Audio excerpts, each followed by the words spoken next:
Now? Yes. Oh, okay. Welcome to the Fantasmagorium show. We have the power of Masters of the Universe. San Diego Comic-Con is underway, and we are all over it. We have Academy Award winners, Palme d'Or release dates, and so much more on the Friday free-for-all. Let's go.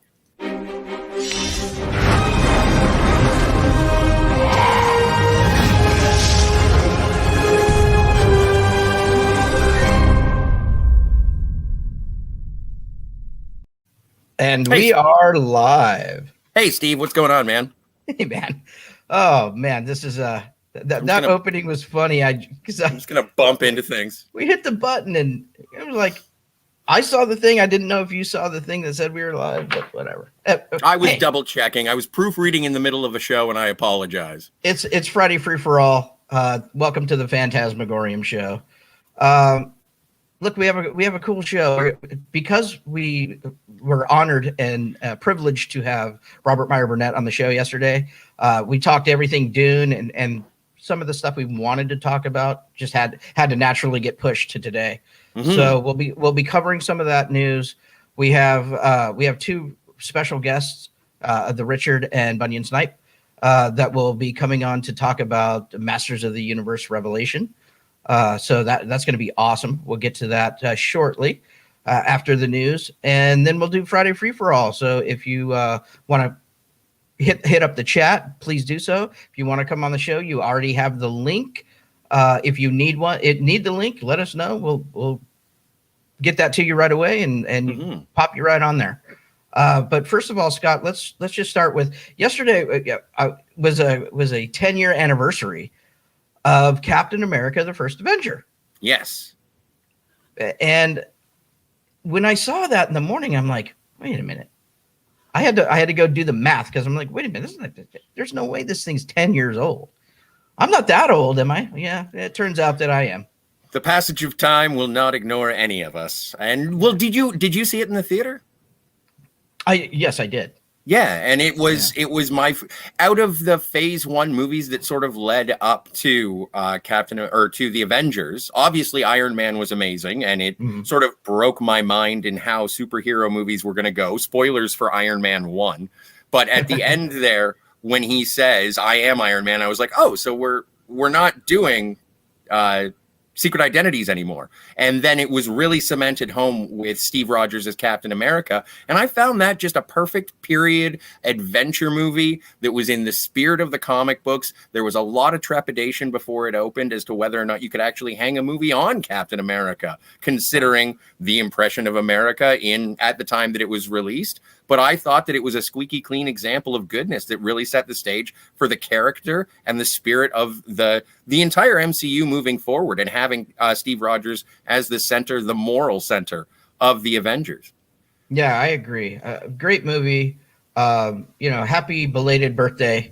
We tried to say happy birthday on your actual birthday, but Captain America, we apologize.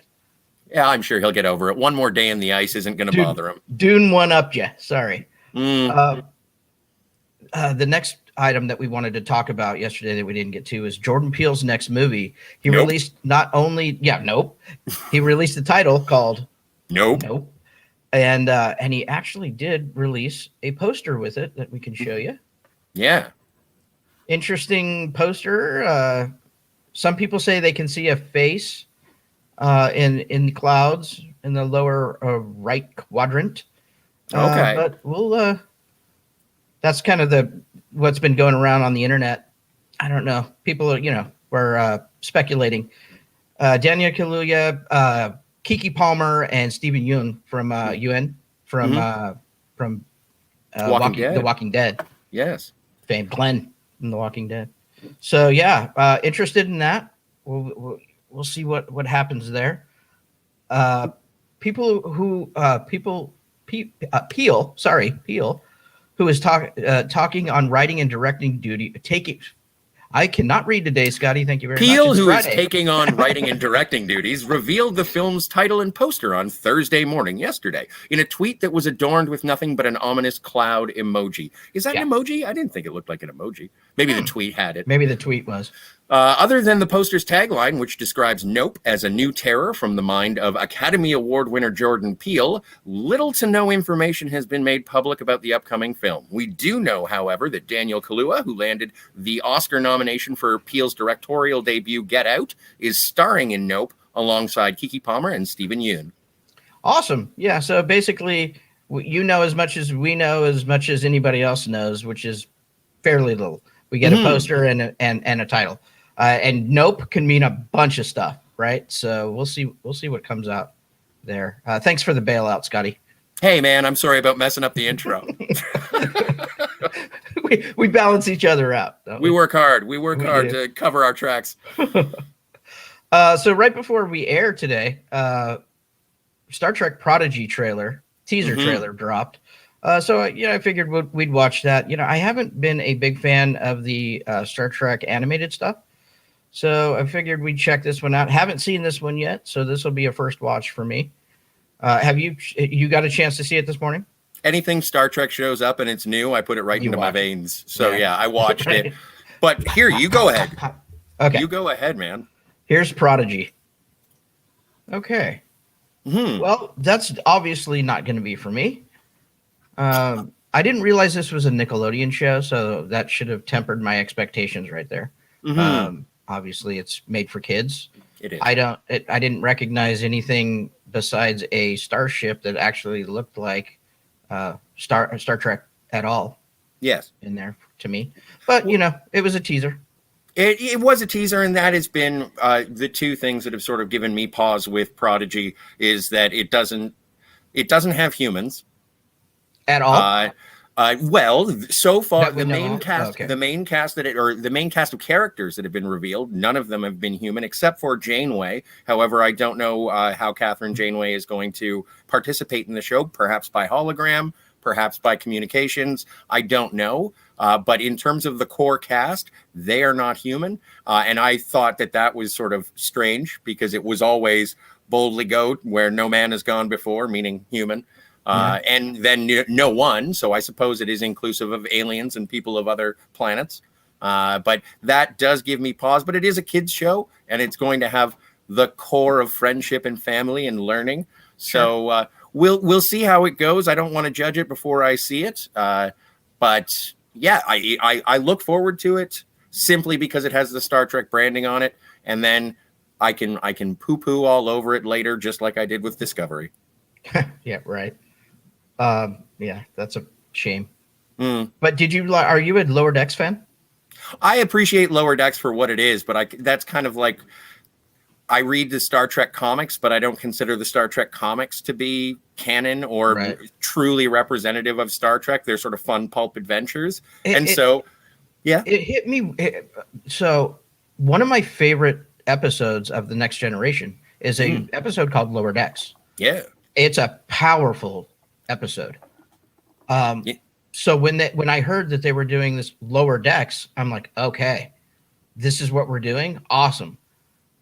And then I saw the trailer and I was like, wait a minute, what the fuck is this? This is not Lower Decks. This is a comedy. Yeah. This is not right. So that threw me right off of the whole thing. I feel like they made a misstep, maybe not a mistake, but a misstep.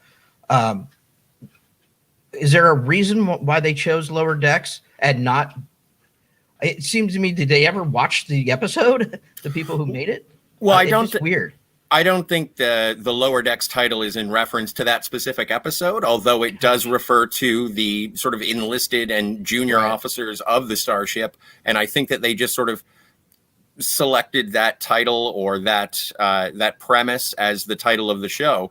I agree with you in terms of hearkening back to that, but since then I've just sort of gotten over it as a trifle of a Star Trek comedy, and it's jangly keys with jokes.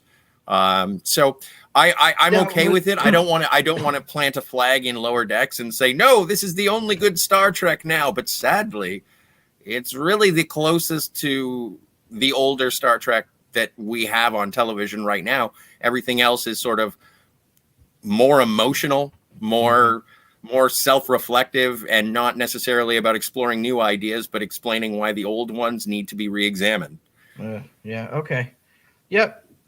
So that, well, if you're looking for, this looks like kid fare. This looks like it's definitely children centric.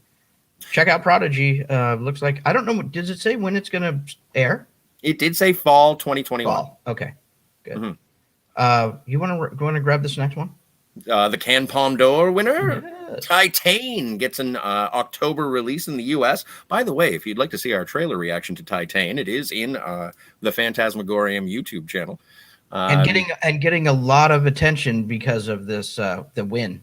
Absolutely, yes. And it's coming to the United States on October 1st. I'm assuming that's going to be a North American release. But Neon, who nabbed stateside acquisition rights on the now I know why you did this, Julia Ducournau film back in 2019, made the announcement Friday on Twitter. So it is an interesting looking film. I am jazzed for it, and I am glad that it is getting a wide release. Although that is usually what the bump of the Palme d'Or does for the films, and part of the reason why you take it to Cannes. Sure. Yeah. So congratulations. So when we aired did the trailer reaction, I thought the trailer was awesome. So it looks very interesting. So strange, but interesting. Very strange. Mm-hmm. So, well, that's kind of right up my alley. So we'll check that out. I'm glad to see that it's getting released in theaters here. I'll definitely be seeing that one. Mm-hmm. We did also want to tell you about opening this week. We usually try to do this on Thursdays, but yesterday happened. We were somewhat preoccupied. We were very preoccupied. So opening in theaters yesterday and today, this weekend. Old, the Shamhammer is back with Old.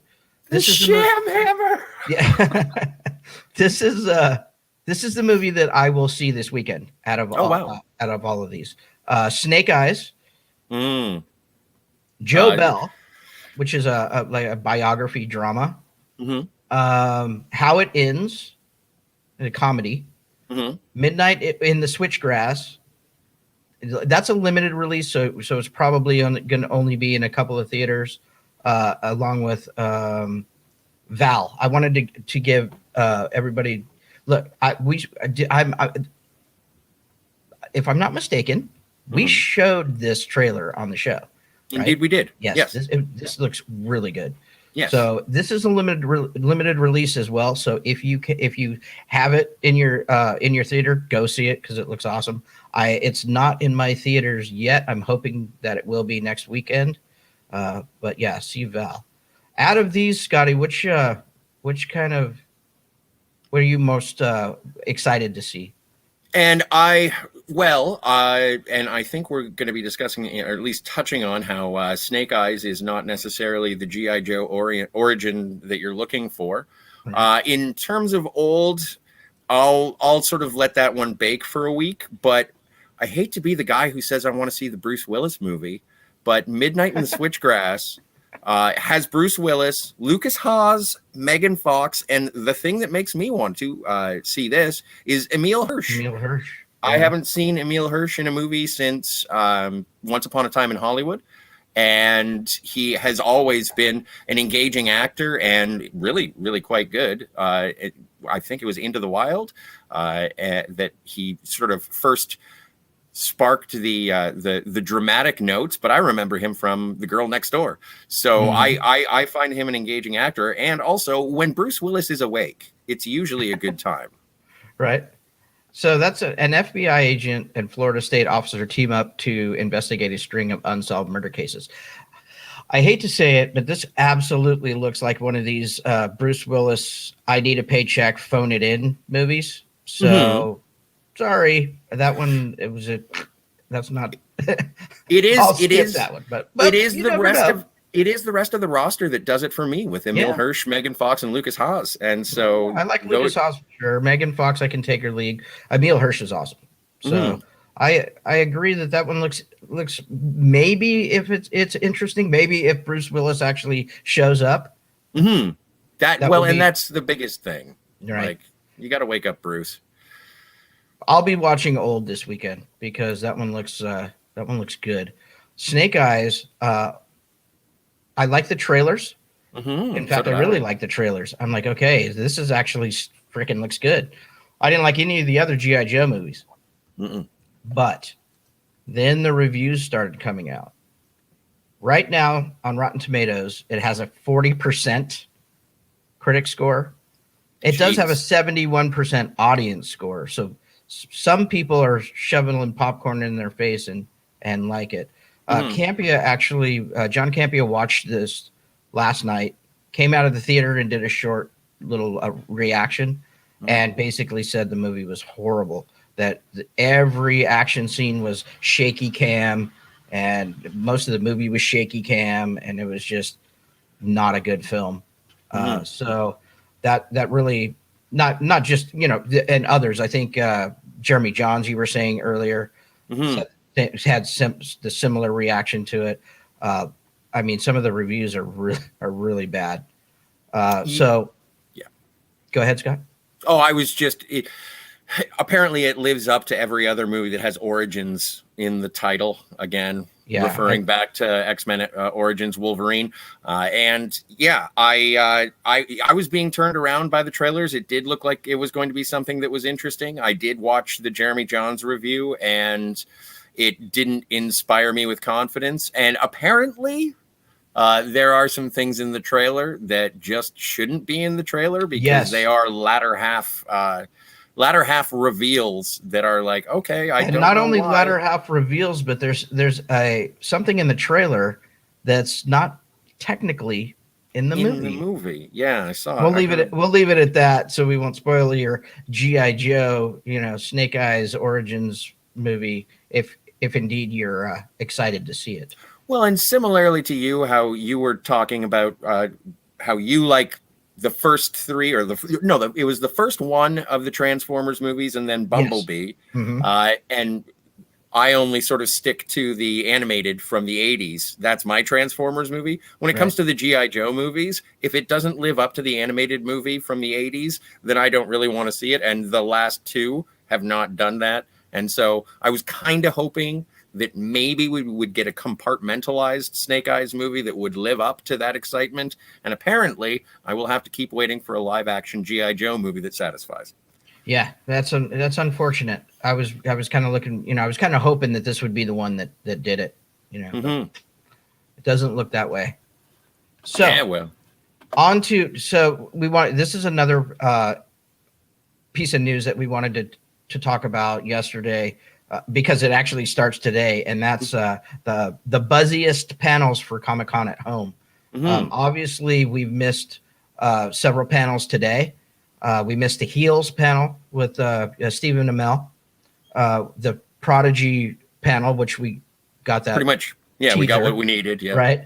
The Masters of the Universe Revelation panel at noon, which is what we're doing right now. So we'll do that. We'll have the Richard and Bunyon handle that for us. And at 2 p.m. today, Star Wars: The High Republic. So that's happening today. You want to take Saturday, Scott? Absolutely. Pardon me. I was taking a sip. That's fine. Saturday, we have Robert Kirkman at home. I'm discussing The Walking Dead and Invincible. The Last Mercenary and Jean-Claude Van Damme will be showing off Netflix's French language comedic thriller. The Walking Dead panel at 3 p.m. on Saturday. And Lucifer will be having a panel at 5 p.m. You want me to just roll through the weekend? If you want to. And then we've got the return of Dexter at 1 p.m. on Sunday with Michael C. Hall. And then Army of Thieves, the prequel to Army of the Dead. That expansion of the cinematic universe, the multimedial entertainment extravaganza that is the Army of saga. Yeah, on Wednesday we dropped. We shared the poster for that Army of Thieves. I don't know. I wasn't a huge fan of the movie. The prequel is focused on a character that I didn't really care for that much in the movie. So I don't know. Out of all of these panels, which interests you the most?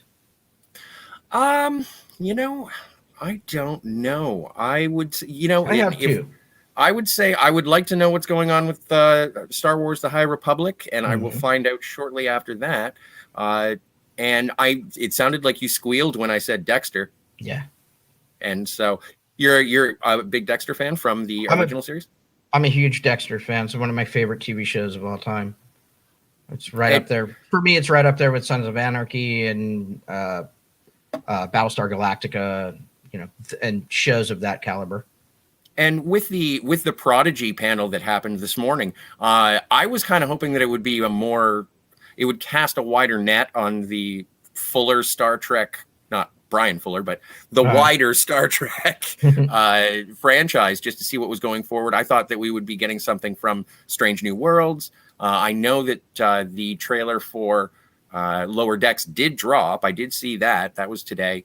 But I kind of wanted to see something more about what was happening with Discovery as well. So I'm surprised that they only released the animated stuff. Although Lower Decks I think we're about 3 weeks away from Lower Decks. So it makes sense that their full trailer would show up eventually. But I was kind of hoping for some of the more core Star Trek shows that are being released to Paramount Plus, and that doesn't seem to be the case. So hopefully I can catch up on the High Republic that's happening today at 2. We'll watch a rerun of that. Hopefully it's on YouTube somewhere we can see it. And the other one I'm interested in is Lucifer. I've been watching Lucifer since it was on Fox on broadcast network TV. So it's another show I got into and really like. So yeah, if you guys are interested. Well, and the biggest omission at home. I mean, and last year too. It's just not the same. It just doesn't feel the same. And even with a lot of the YouTubers that go, a lot of the channels that go and check out even the cosplay, and I'm happy to window shop just going around the vendor floor and seeing what is available, the toy reveals and things like that. And so without that hype around it, right. I'm not as interested. And also without anything really being unveiled or announced or celebrated from Marvel or DC, it just kind of feels like a lesser Comic-Con because the bigger names that I usually pay attention to at Comic-Con aren't really frequenting the at-home venue. Yeah.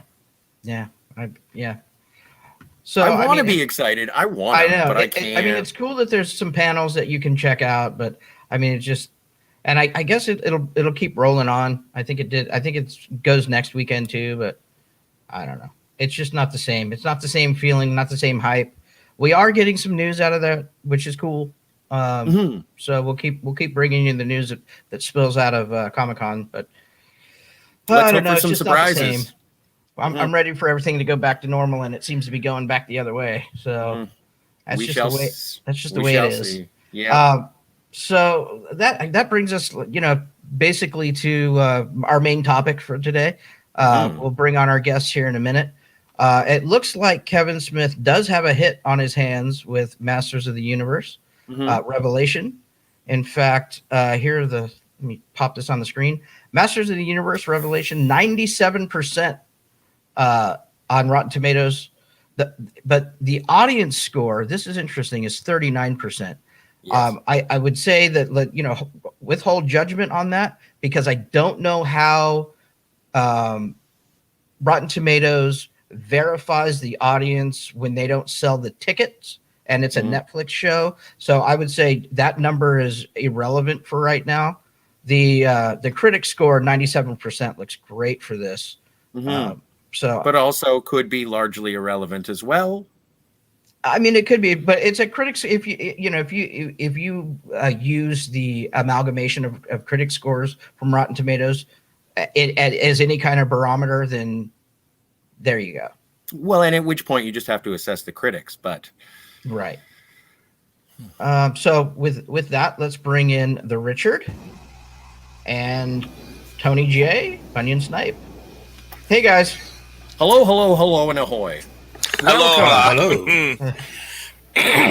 So, hello, everyone. So you two seem to be out of all the people we know, the most versed Masters of the Universe people, at least that we know.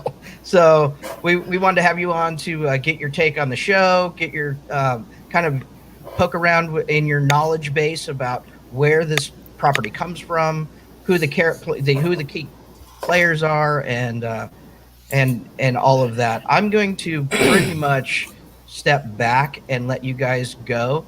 I know I watched the first 2 episodes. Scotty watched all 5, I believe. So yes. If we want to keep it just to the first 2 episodes for today, and we'll pick it back up on Monday, that's great. But for now, Tony and Richard, the floor is yours. Do you want to go first, Rich? Sure. Well, what did you guys think? First of all, let's just do a round table, and then we'll do a little bit of the history and talk about the first 2 episodes. I'll go first because I've never really been interested in this property. I wasn't a huge fan of the cartoon. I watched it when I was a kid, but I wasn't into it or anything like that. I watched these 2 episodes. I thought they were okay. Everything is just. I think I carried still that baggage from when I was young and just thought it was kind of silly. So what I saw was okay. But to me it wasn't great, and I'm not steeped in the lore or anything, so I don't really understand all the backstory stuff. It seemed serviceable to me, but that's why I was like, I'll let the 3 of you kind of handle this segment, because I'm not the audience, obviously, they were going for. What did you think, Scotty? I really enjoyed it. I thought it was an interesting. I remember watching it as a kid. I had some of the toys, and my disinterest with it sort of came when I realized I was watching the same episode. He-Man goes fight something, He-Man wins, Skeletor runs away angry, and rinse and repeat. And I thought that this was an interesting fracturing of the team from Castle Grayskull, or Eternia proper, and having them go on a quest to try and get the band back together, but also rescue Eternia and the universe. They are the masters of the universe, after all. And I thought it was a good first part. The first 2 episodes specifically, I thought, set the stakes higher than I thought that they were going to, and I did not mind Tila taking a front and center position. I grew up with it. We can go into my history and everything. I really, really, really liked it, as much as I expected I would. There's a few issues here and there overall. This has been part of my life forever. Tony? I thought this is possibly. Now here's a thing. It was the Filmation cartoon that actually turned me off the franchise to begin with, right? So I came in with the mini comics and the original toys, and they set up this sort of kind of post-apocalyptic world. There was this highly advanced civilization. There was some kind of cataclysm or a civil war, and it sort of went back to the Dark Ages. It was kind of like at the end of Escape from LA, where the satellite shoots its thing. The EM pulse that turns off the world. Shoots the EMP, turns off the world. And it was like that, but with magic. So magic was used to turn off the technology or whatever. And you had this basically. So that what happened? The original version of He-Man was he was a member of this tribe who kind of wanted to get out of the rut that he was in. So he went for a walk, and he ended up at Castle Grayskull, and he was given this magical harness which allowed him to be, gave him super strength and invulnerability. And that was basically the character. And it was a, very, very simplistic character. Yeah. And it worked because he was part of an ensemble, right? It wasn't He-Man and the Master of the Universe then, as Steve said. It was Masters of the Universe. He was one of many. And then the cartoon came along, and they needed there we go. We needed a main character, and obviously he was at the time he was the first action figure to be produced. So obviously it sold. There were more of that character sold than any other toy at that point, right? So obviously he was going to be the main character. And then they kind of they sort of brought in this sort of Shazam, dodgy sort of Shazam Captain America thing where he's a child, but it turns into a man. But it was like, yeah, but you know what? That's a bit expensive because we actually have to create two very separate models. So we'll just make him look identical, but he'll just wear like pink spandex. Richard, you seem to... Tony's right. They use the same models over and over and over and over again. But that's part of, they didn't have a lot of money, and back to Tony. Yeah. So it's like they're all going, oh, who can this? It looks, this man who looks identical to Prince Adam with a little bit of tan. He's got some fake tan on. Well, who can this mystery man be who looks exactly like this man who has mysteriously disappeared right now? And that was kind of a thing. Yeah. Well, and with that creative decision back when they had that and they were making toys and they wanted to sell the same model with, purple vest and a white long sleeve T-shirt, I thought that in the first two episodes, and sort of the drive of Tila, her dealing with that dual identity and her feel of betrayal in the first two episodes is really what sparks what happens after, which ultimately happens in the first episode, is He-Man beats Skeletor. So here's the thing. So back in 2001, there was a producer called Mike Young decided to make a new Master of the Universe cartoon. It was called they call it 2000X now, but they did 2 seasons, and that's what really kind of got me interested in Master of the Universe again, and the whole Prince Adam mythos, because they really went back into the past. They created a real lore, and there was a thread going through. It wasn't, it wasn't. Every episode didn't have a start, middle, and an end, which you could just loop around forever. There was a through line. There was a story arc, and the crazy plans that they had for season 3, 4, and 5 are insane. They were going to have a full-on Horde invasion. He-Man and Skeletor were going to team up against the Horde. It was going to be insane, but of course it didn't. It got cancelled, and it was a really, and it was like, wow, and it was the first time really where Prince Adam and He-Man seemed like different people, and they kind of done this with Revelation as well. They've made, and I love the fact that, as I said, all the other champions that they've, I don't know. Well, let's not talk about this yet because that's a later episode. But we'll get into that on Monday. But it's a great thing. Anyway, yeah. But yeah, that's basically it. They've done something really interesting with it. It's not just, they're going places, and it's fantastic. It really is. The style is very similar. It's better, though it's very similar to the 2000X version. And I loved that version. I loved how even the intro to the old version, it was similar to the original, and then it picked it up a notch when Skeletor and everybody just attack in the middle of Prince Adam's my name is, the intro. Now, the original series, when it started, was the very first animated show to be daily, and because of that responsibility, they had to recycle a lot of the same frames. So you'll see them walking; they're always walking exactly the same in whatever location that they're at. They're just reusing those art stills, the art frames, and everything. Running at an angle towards the camera. Yeah, and then his whole punch. Whatever he's punching, it's always the same one, in the original.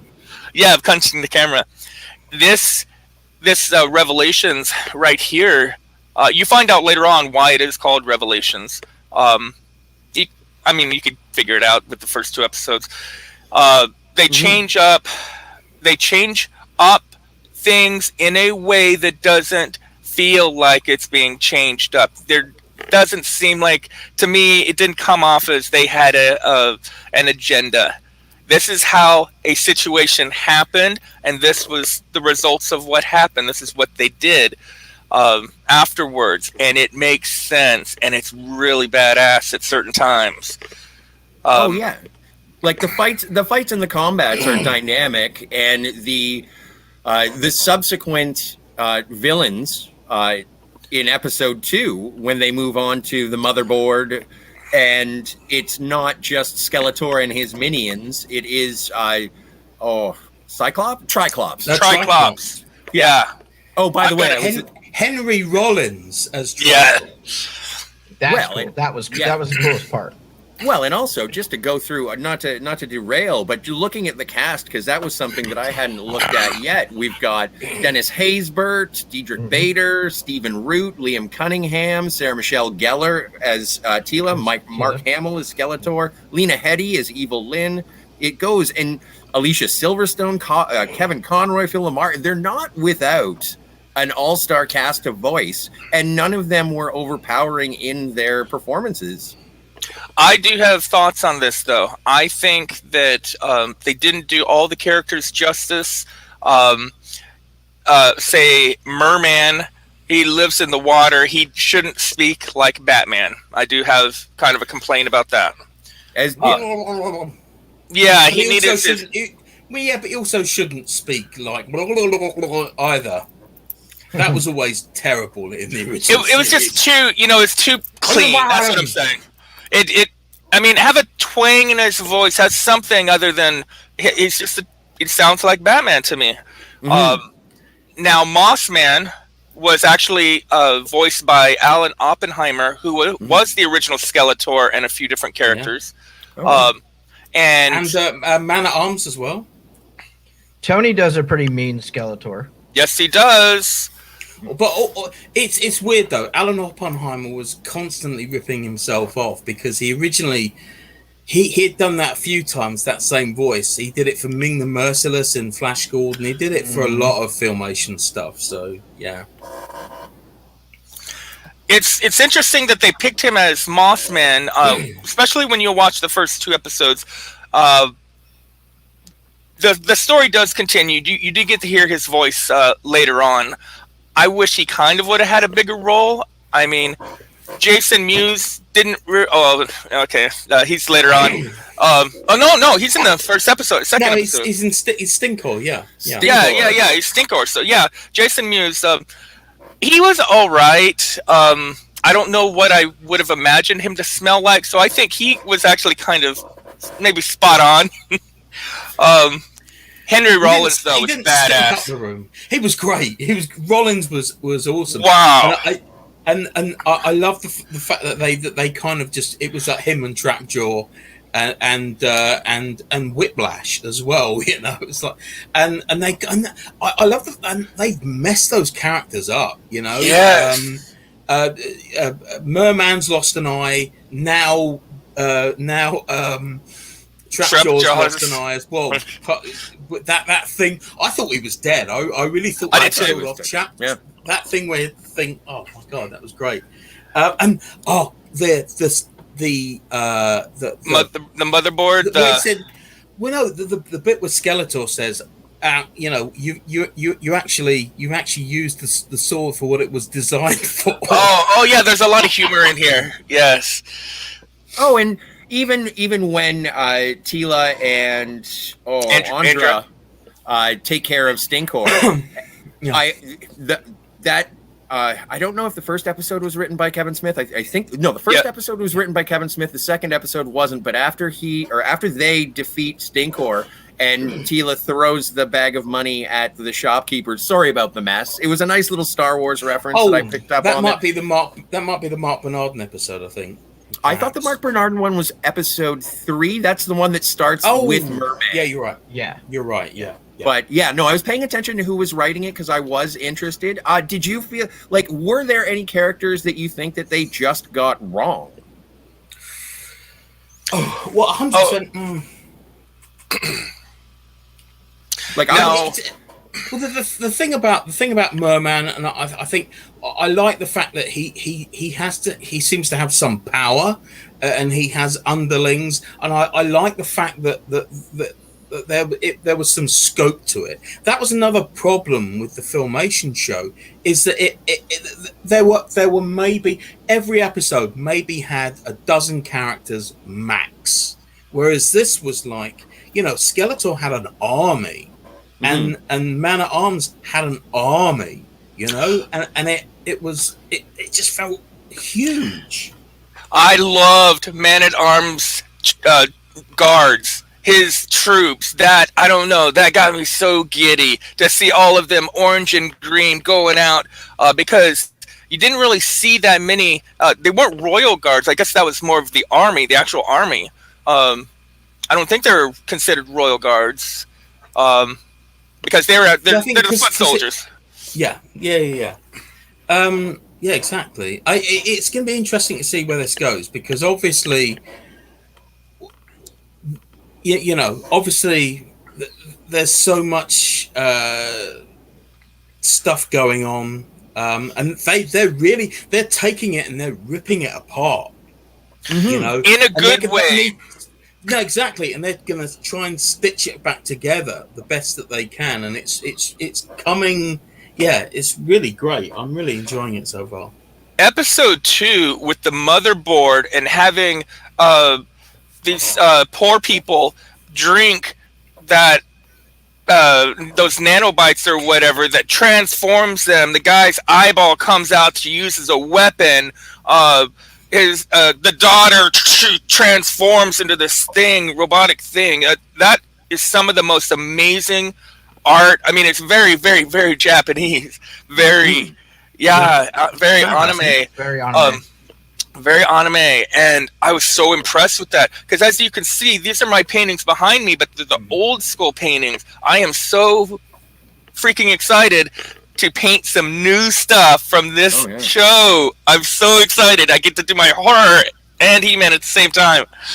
Well, and with that, with the cyborg father and daughter, I saw him drink the nanobites, and then he starts fighting, and I was like, oh no, they're gonna kill that man in front of his daughter, that poor girl, and then she turns into and I was just like, oh no, she's evil too. It's fine. It's fine. Yeah, it's all in the family. With the Exorcist reveal.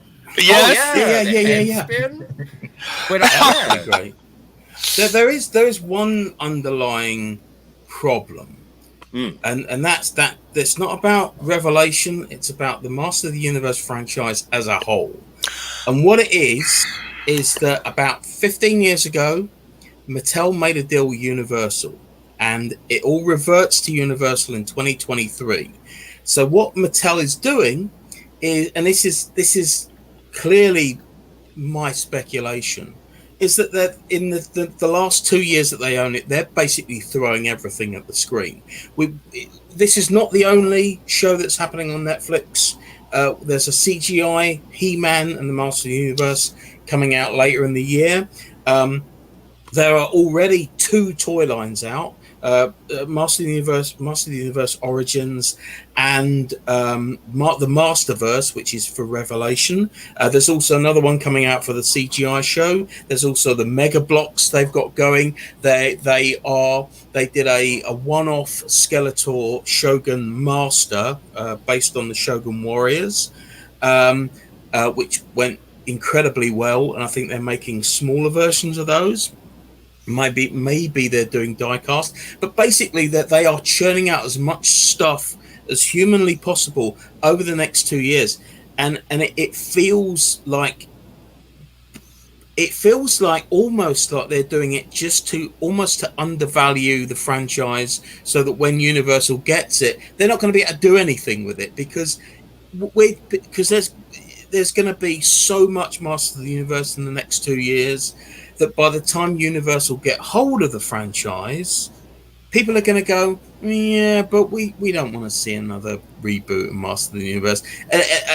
I've got a terrible feeling that's going to happen.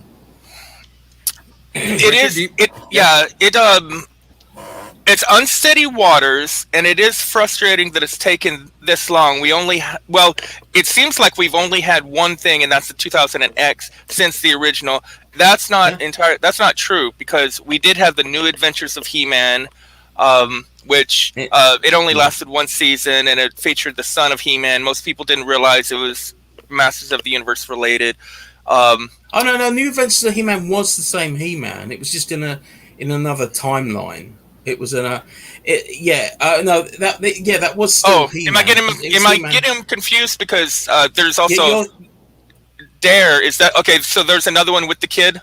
Yeah. So here's the thing. So when Mike Young was doing this, that's 20 years old this year, right? Well, I'm not talking about that one. Is that? No. I know you're talking about the New Adventures of He-Man from 1988 when they made him more sci-fi. It was almost like went to space. Gordon. Yeah, but that was, and that they did the first episode of that, which I think is on YouTube.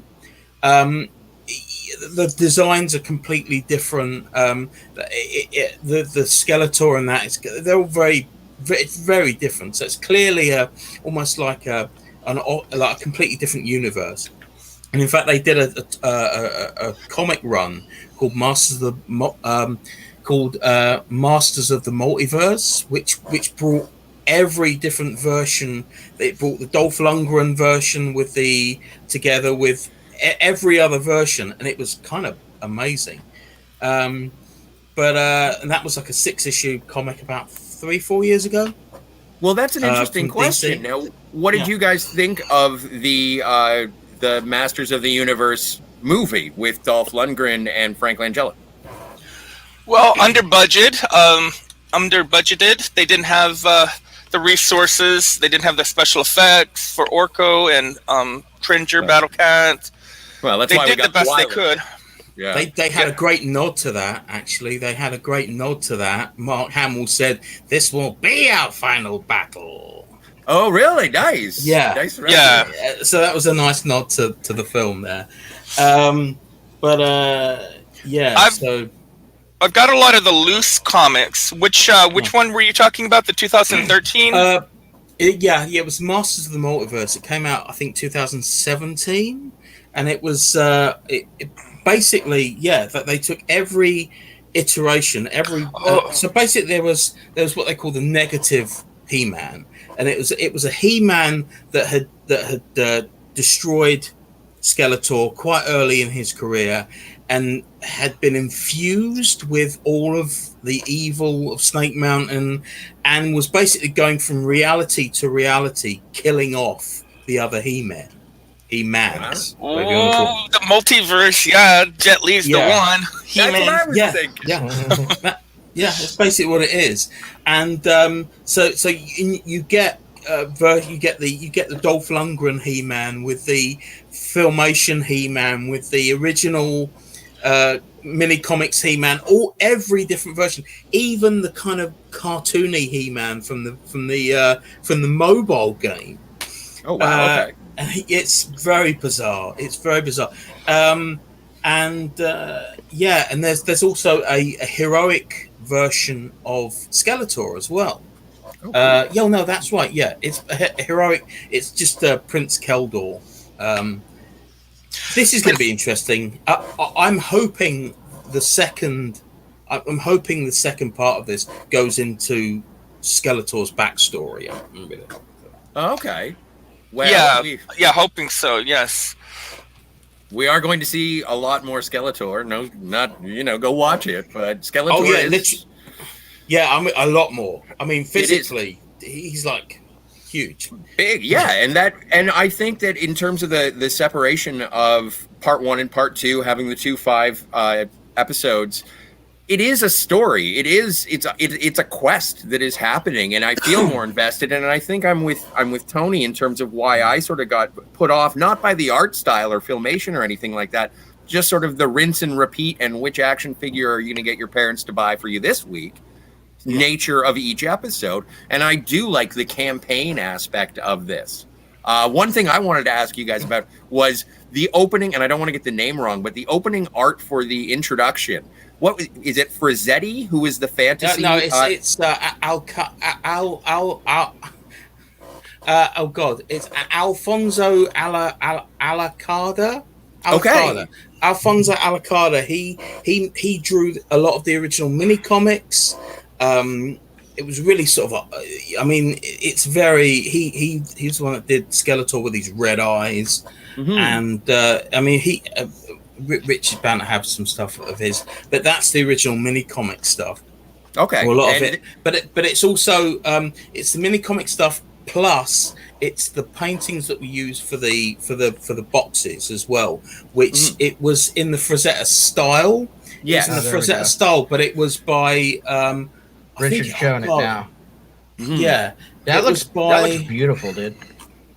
Yeah. It was oh God, who was it? It wasn't I think it was Hildebrandt. I think it was the Hildebrandt brothers. God, I'm going. This one right here is Rudy Obrero. Yes, I'm kind of going back. Okay. Yeah.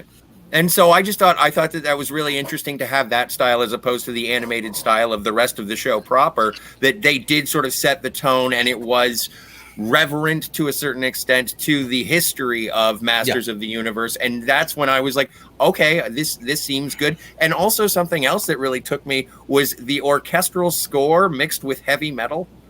Like I found some power chords that were definitely like, okay, yeah, I can definitely have magic versus technology on Eternia if this is what you're going to play for me. Right. Yeah. Gripes, though, we didn't get even a gripes. We didn't get any of the original theme song. Maybe they're saving it for what happens in part 2. I'm guessing. Yeah, I'm guessing it's going to be like last episode when we get that. It would have been really nice to start it off, bookend it. Let's say. Not with the exact song, but just a variation of that song. Something. Dun, dun, dun, dun, dun. Well, I mean, so basically, so in the Mike, going back to the Mike Young series from 2001. Yeah. So in basically the first season of that was kind of a straightforward. It was an origin. They had origins for a lot of the characters, and it gave you a lot of the backstory. The second season was basically what happened was you find out that Snake Mountain used to be the home of King Hiss and the Snake Men, and they come back, and they're the main villains of the second season. Skeletor's in there as well, but it's kind of a bit of a tussle.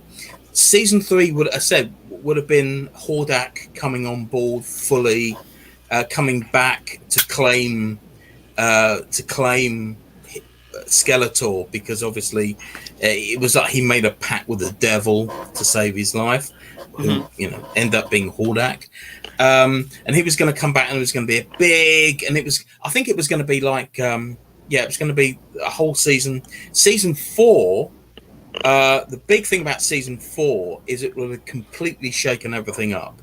He-Man, Skeletor would have been killed at the end of season 3, I believe, and He-Man would have become King Adam or King He-Man, and it would have been based around his son. It would have been based around He-Man's son and Skeletor's son, whose name was Skeletine, which is like. Right, kind of lame. Yeah, and it was like this green skinned. King Hiss is kind of right on the nose too, isn't it? Yeah. Well, a lot of them are on the nose. Yeah. King Hiss was borderline annoying, but Skeletine was just ridiculous. His art's in here. Yeah, Skeletine was like a green skinned elf kid, emo kid with like a mohawk who wore like a full mask, and it was kind of ridiculous. But that was gonna, and that was that was gonna be season 4 and 5. And, okay. So guys, I know there's a bunch of questions in the chat pertaining to this, but before we go and take those, let's give go around the horn here and give a grade to each episode. So we'll start with episode 1. What are we grading out of? Well, just and then give it a score, 1 to 10, 1 to 5. 5 bags of popcorn. 5 bags of popcorn. Okay, out of popcorn bags, and on a scale from 1 to 5. I would give episode 1 a 4 out of 5. I'd give episode 2 a 3 out of 5. I'll go opposite. I'll go 4 on the first one and 5 on the second one, because I love those mutant of nanobite things. Yeah, that was really scary. Yeah, and it really pushed the narrative forward as well. I think I might be in the same frame of mind as Rich there, because it was it took those characters and it really pushed them in an interesting direction. And I love the fact that they used all the old toys as well, you know? Yeah. I thought that it did tickle my nostalgia bone with that. Like, I recognized everything that was going on, and I recognized, even though I'm not as steeped in the lore as you guys are, I did recognize things from the past. And I was like, what was the name of that guy again? And how did he? Oh yeah, no, and great. And so I was really excited to see this stuff again, and it seemed to be true to what I remembered. And again, I'm not as steeped in it, but it didn't betray any thoughts that I had in regards to how this Masters of the Universe was being presented. I know that, as Steve mentioned, there are a bunch of people in the chat who want to have ask you questions. I did want to ask the elephant in the room question. Do you feel like the presentation of the first 2 episodes represented a bait and switch on what you were expecting as Masters of the Universe fans? Nope, not at all. I knew that this something along the lines of the story was inevitable. It's been written, it's been drawn, it's been hinted at all the other shows. It just makes sense. So that's why I've been such a staunch supporter, cheerleader this whole time, trying to tell people, just wait, watch it, watch everything, watch it all. And obviously, Henry Rollins driving a Roton was like that was everything I ever wanted. It was pretty fucking sick, dude. Yeah. Yeah. Steve, you want to see if any of the fine people do you want to do the chat for a bit? Yeah, Terje says in the house. Well, glad to have you back, sir. Welcome on into vacation Hawaii for a while, and good to see you back in the chat. Terje says, it's quite the day when Scott can read better than Steve. I figure that's every day. I'm a horrible reader because of my dyslexia and I stammer a little bit, but I'll take it. Thank you very much. He follows up with fresh and exciting. Fresh and exciting. All right. Yeah. Next is deodorant. Right. Oh my God! Yeah. I'm really on a sweat marathon at the moment. Tim Possible's here. Tim talks. Hey Tim. Hey Tim. You know we don't do aircon in the UK, right? Why would you? It's so cold. 80s Transformers and G.I. Joe movies forever. Unforgettable intro with the fight around the Statue of Liberty. Yeah. Absolutely. Yeah. That's. Yeah. I can fit this. This is great, actually. I can actually fit this under my t-shirt. So, just get... yeah. I'm hoping that was your t-shirt. Yes. Todd Michael says, I'm very happy to have zero interest in Masters of the Universe, but it has been entertaining to watch so many Fandom Menace people losing their minds at a cartoon. At a cartoon. Right. I know. It's so silly. And it's so funny. They say their big thing seems to be, oh, Kevin Smith lied and it's a bait and switch. I'm like, bait and switch. It's not called He-Man and the Masters of the Universe. It's called Masters of the Universe. So what did you? I mean, I don't know. It makes zero sense to me. Plus, it's a cartoon. Again, this is one of the things that really put me off about the original Filmation cartoon is that they made it He-Man centric, because the whole fun with the toys is that you could have 3 random figures, right? You didn't need to have He-Man. You could let's put it this way, I only had villains. So I could go around and I could set to destroying my best friend's Castle Grayskull because I was the villain, right? Mm-hmm. If you didn't have He-Man, you could have Buzz Off, or you could have Stratos, or you could have any number of the other characters, and it didn't matter. That could be the main character. Stratos could be the main character this week, right? Because that was your favorite character. And making He-Man the focal point of that series kind of missed the point of the toy line, you know?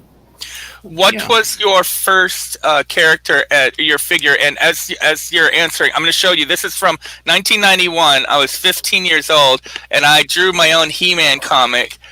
And nice. Starts off with the bad guys, and it goes into like how Trapjaw became Trapjaw, how Skeletor became Skeletor.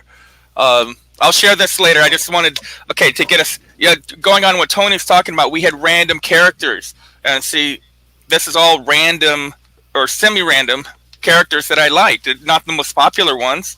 Well, and then also in terms of making it He-Man centric, when it's almost the Superman problem, when you have an invulnerable character, it does get a little boring. And so when you take out He-Man in the first episode and say, okay, we're going on a quest, and by the way, there's no He-Man, I thought that raised the stakes and made it a more interesting campaign for the party. And as they continue and develop the party, it's a much more interesting, and as you guys say, it's random characters being put together into something that I wasn't expecting those characters working together.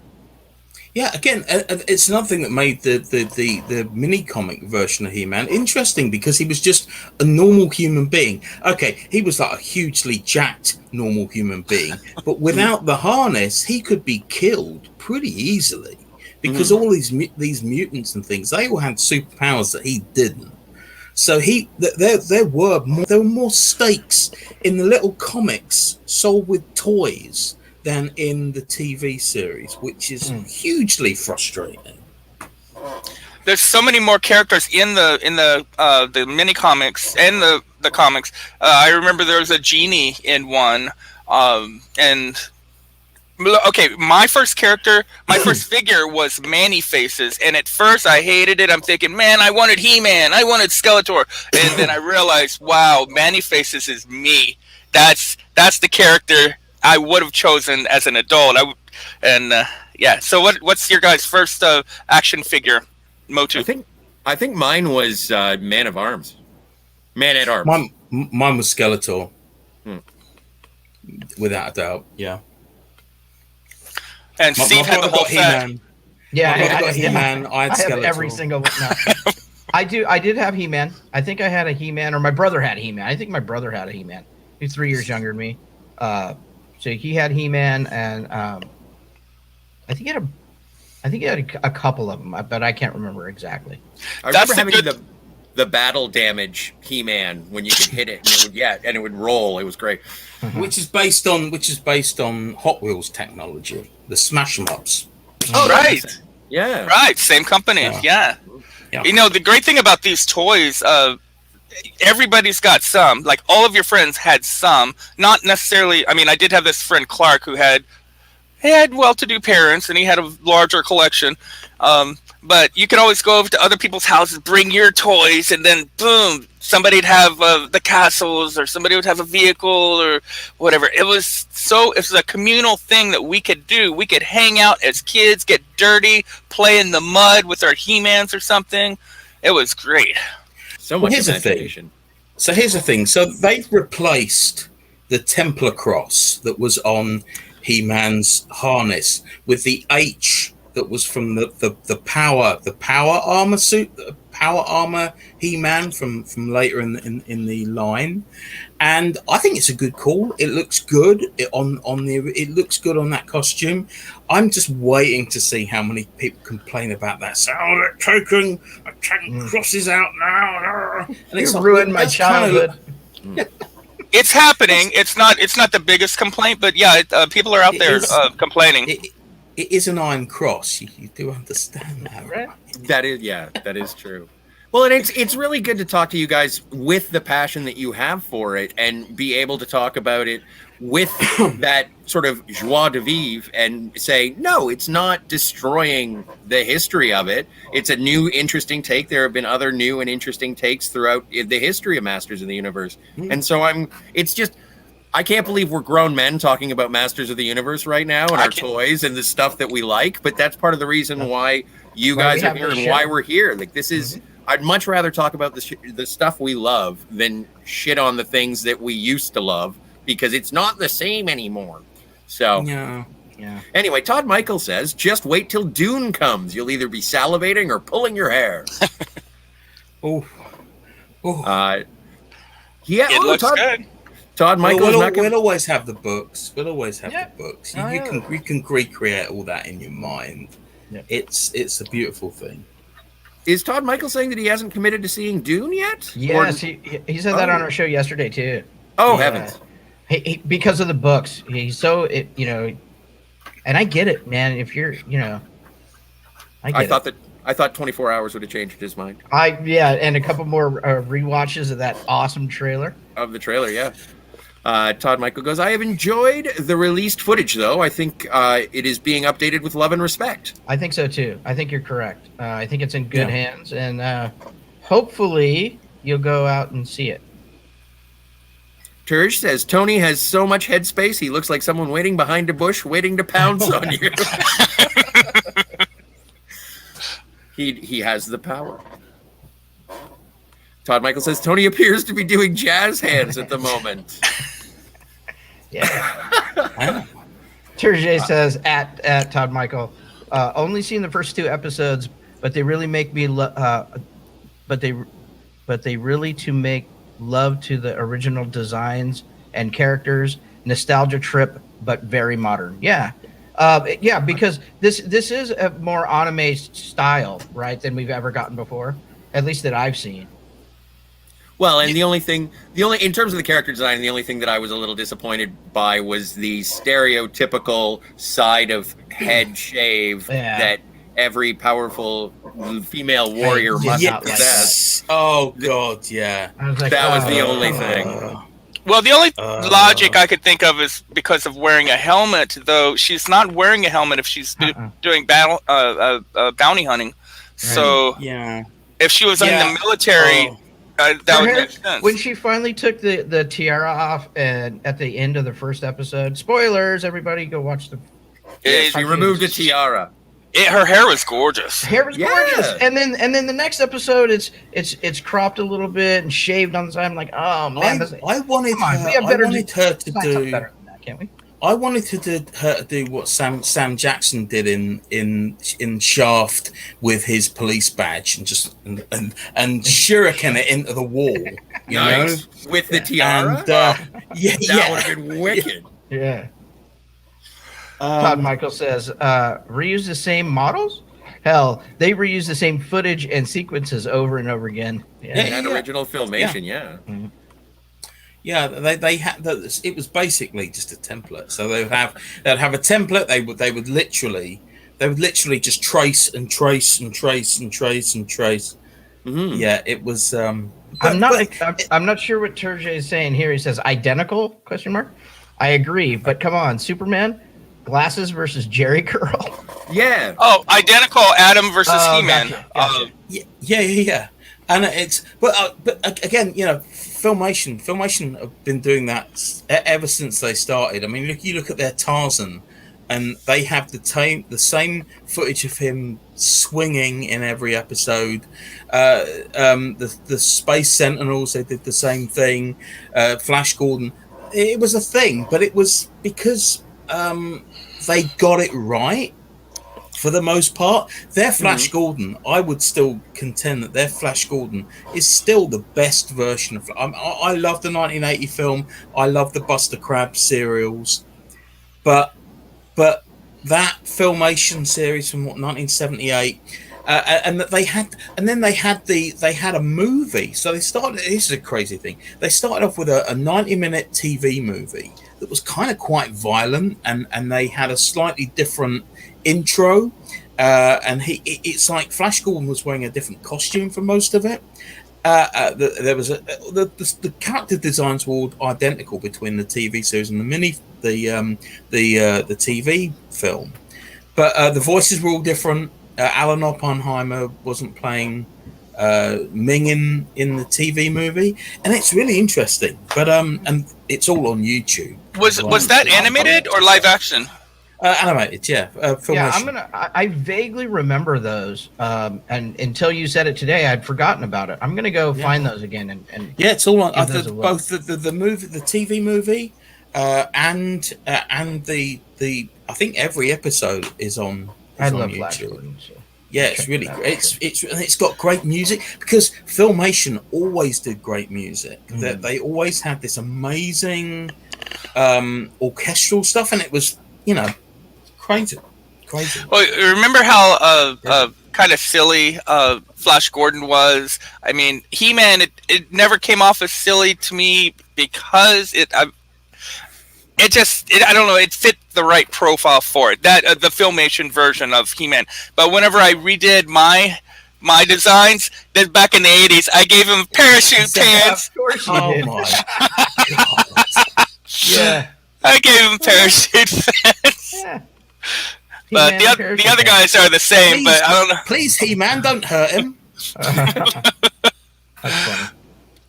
Oh boy, Todd Michael says Filmation and limited animation in general was so guilty of that, especially Hanna-Barbera Studios. I can answer Todd Michael's question about the snake headdress. This is a really interesting thing, right? So Mattel didn't want to make. They had one buck. They had one female buck. They repainted it for Evelyn, but they decided to actually make two characters. So they had the goddess, which became the sorceress later, which is the one with the snake cowl, and then they had Teela. So that one action figure was actually designed to be two characters. If you take the headdress off, it's Teela. If you put it on, it's the goddess. Wow. So that's why she came with a sword for Teela and a snake staff for the goddess. Right. So it was one action figure for two characters because that's how much they cared about the female characters. Yeah. Well, I mean, the whole thing about boys don't want to play with female characters is bullshit crap. Because when She-Ra came out, I had every one of those. They had the best villains. Teela, we only had two, literally at that time. Yeah, comb their hair as well. Yeah. Well, I mean, for the Masters of the Universe, which I never actually liked the title, but we'll go into that whole other episode. But it was going to be called the Lords of Power. Originally they were going to be called the Lords of Power, but they thought that sounded a bit, iffy. Right. Yeah. Yeah. So it used to be the Master of the Universe at one point, and Masters of the Universe. Ultimately, you just got a ragtag bunch of heroes and villains. That's all it is. You're not say you're the most powerful. Okay, He-Man may be the most powerful, or this is his propaganda anyway. The most powerful man in the universe. That's his agent is typing that up. Oh, that's good. That's good. But they're not.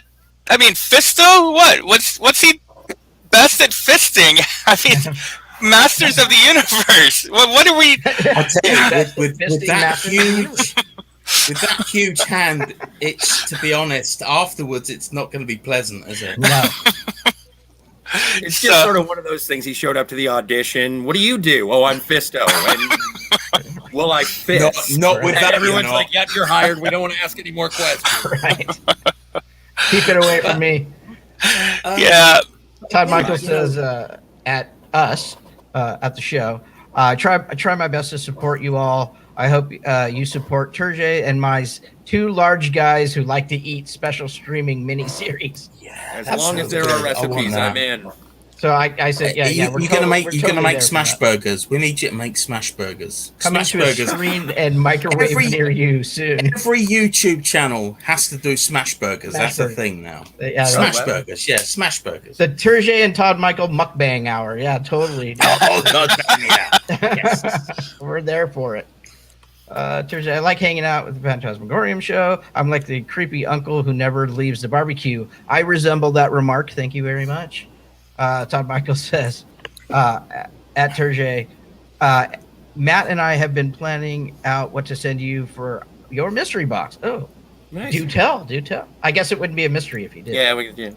Terje says, Todd Michael, can't wait. I'm going to show next week when I have more time. Okay. Good. I think you meant shop. Okay. Shop. There we go. Todd Michael, I think I'm going to start shipping Bunyon Snipe and the Richard. That'll be a popular ship. Are you guys okay with that? Oh, and speaking of consent, It'd be Bunchard, Bunchard? or Ripe, Renipe. We'll be ripe. We'll definitely be ripe. Right. Rich Snipe. No, I'm not keen on that. No. No doubt. Yeah. Let's meditate on this. Yes, you have to get the branding right. Yeah. We'll workshop it, Terje. Yeah, we'll workshop it. Terje says, I love seeing Stinkor again. One of my favorite characters. Stankor, that's those friend. Right? That's those buddy. I have the vintage figure, and he still smells. Oh yeah. God damn, that figure was rancid. Oh God, yeah. I forgot about the Filmation Flash Gordon series. Me too. But I do. I'm vaguely familiar with it, so I got to go back and check it out. Yeah. Flash Gordon, Yeah. I'll get you next time, Flash Gordon. If they are on YouTube, I'm gonna find them. Yeah. I know I watched them, but I get them confused with Defenders of the Earth as well. Sometimes.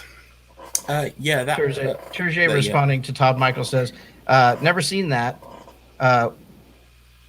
Were they behind the other Ghostbusters series with the gorilla? With the gorilla. Yes, they were. Yeah, that was so Filmation. It was actually a live action show in the mid '70s, and it was kind of it was kind of popular with it had a small fan base. It died out, and then 10 years later, Ghostbusters, the film came out. Obviously, the film came out, and there was a bit of a legal wrangle going on. So obviously, when Deke made their TV show, it was called The Real Ghostbusters, and Filmation did an animated version of their version of it. Ghostbusters, yeah. The toys from that are incredibly rare. I mean, weirdly that they Hasbro have recently redone the Kenner Real Ghostbusters toy line. I think it was Galoob. Was it Galoob? I think it was Galoob that did. Was it Galoob? I think it was Galoob that did the Ghostbusters, and they are incredibly rare now. It's one of those toy lines that fetches huge amounts of money. Huge. But and Ghostbusters, the '70s version, the Filmation version, it had a gorilla driving the vehicle. Yeah, yes, that's right. Yeah, and it had a really the toy had it wasn't a firehouse like the other Ghostbusters, but it was like it's creepy. It looked like a kind of a haunted house thing, and they had a cool little car with it, and that's why it's so expensive now, because it kind of. They didn't make that. I think they did one run of them, and it just didn't do very well, so it became ultra rare. But it's Todd Michael says it's called The New Adventures of Flash Gordon and ran from 78 to 81 or so here. Yeah, nice. There are lots of episodes. And he follows up with, they produced the Ghostbuster series in the 70s. Let's go Ghostbusters. Let's go. I didn't sing that properly because I'm not familiar with the property. He-Man and the Masters of Inflation. Now, do you guys have any toys that would be worth anything nowadays? Not that you would part with them. But I've got one. The only toy I've got that's worth anything is my original Inspector Gadget, but I don't have all the parts for it, so I'm not particularly precious with things. I break them and lose them. So no, fair enough. 1985, the only role-playing game ever made so far, tabletop, because I'm working on one. This has never been played. It's been opened and looked at, but the pieces are still connected and everything. This is one of the most rare of the He-Man printed materials. Fantastic. Yeah, wow. Awesome. 1985. I love that. Cool. So those Ladybird books. There was a huge. It's weird because we got the Ladybird, little Ladybird books. They were very popular over here, and they did sort of adaptations of everything. They did Star Wars, they did Transformers, and everything. And they're quite hard to get hold of now, I think, as well. I've got 2 of those somewhere, but I did find this one. This isn't Ladybird, but it's it's got the cassette, little read along. Crazy. Do you have a cassette player? I do. Yeah. Okay, just checking. Yeah, I don't use it obviously very much, though. Oh, no. It is fun. It's fun. I've got a collection of cassettes that I just pop on, like the Big Chill. But I believe they're all on YouTube as well now. Even I would assume, right? Yeah, it makes sense. Yeah. Todd Michael says, I think this is the longest I've ever seen Scotty go without speaking. I'm trying to learn to be a good host, so I shut up so other people can talk. Terje follows up, speak, Scott, speak. Woof. Try it. Good boy. Terje says Stephen and Scott are now guests on the Barbarian Pecs show. The Barbarian Pecs. And is there a PSA at the end of the episode? Asking for a friend, asks Todd Michael. Is no PSA. The more you know. And knowing it. See, wrong. That's G.I. Joe. Yeah. Wait. Did they have PSAs at the end of the He-Man? I don't remember. Filmation, When you're crossing the street, you must remember to look both ways. Because otherwise, Cringer will come and eat your head. Cringer was a weak part of the series. I forgot to mention that. I found him to be a weak part. He talked too much and way too clear, like Merman. He needed to have more growl in him. But Stephen Root, you don't want to mess with Stephen Root. I thought he was good. I liked him actually. He grew on me later on. He grew on me later on, but not. But I was. Yeah, and in that first episode where Cringer didn't want to, I thought it was very odd that Cringer doesn't get to consent to be Battle Cat. It's just something that happens to him. It's put upon him. It's a trauma. It is absolutely, and I was just like, I don't know if that's right, but I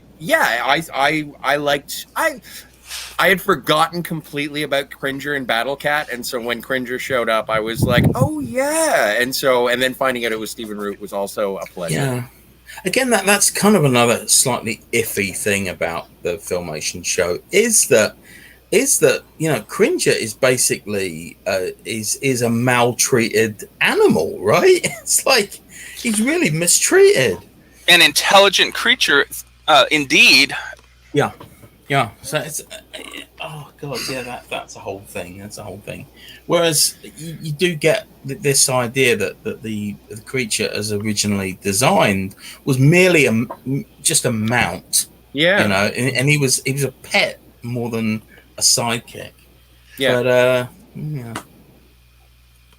But Terje says, in regards to books where different iterations of a character or actor meet each other, don't read Shatner Quake. Oh God, so bad. Never heard of it, and I'm not sure. I read the Shatner Star Trek novels from like Ashes of Eden on, and those were just lovely fanfic where Captain Kirk rules the universe. Speaking of Masters of the Universe, it is Shatner. So Terje says to Todd Michael, I totally want to see that. What we learned today, friends, is that Canadians don't always flap their heads. Sometimes they're quiet, as long as other people are more excited. This is true. Or, hey, fuck you, buddy. Yeah, fuck you, buddy. One thing about the Revelations is I do like the flashbacks, because that gives us a sense of what has occurred, and it gives us a little bit of action as we realize what's going on in our current time. And I'm sure we'll get back to a lot of that kind of action later. Well, one of the complaints that I heard was that people were saying I didn't like it because He-Man was only in one episode, and I was like, no, I think he was absent from the second episode, maybe not, but I'm watching it right now. He's in there. There were always flashbacks to previous adventures relaying the tale of He-Man when Teela fought alongside him. And so I didn't feel like he got short shrift. I thought that the show really makes you feel the absence of He-Man during this quest to maintain balance in the universe through Eternia.